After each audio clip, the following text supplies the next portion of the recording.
Are your digital documents genuinely accessible?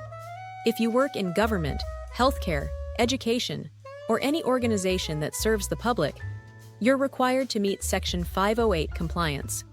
That means PDFs, Word docs, PowerPoint files, and other digital content must be readable by screen readers and accessible to people with disabilities.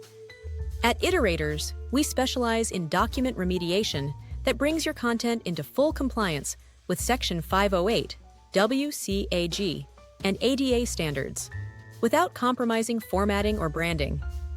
We don't rely on automation alone. Our remediation is done manually by trained professionals who understand the nuances of accessibility and how real users navigate digital content. That means your documents aren't just compliant on paper.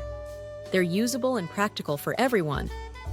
Whether you need help with a single PDF or thousands of files, if you're unsure about your current documents or facing a looming deadline, we've worked with agencies, corporations, and nonprofits across the U.S.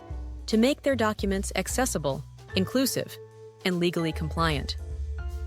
If you're unsure about your current documents or facing a looming deadline, we've worked with agencies, corporations, and nonprofits across the U.S. to make their documents accessible, inclusive, and legally compliant.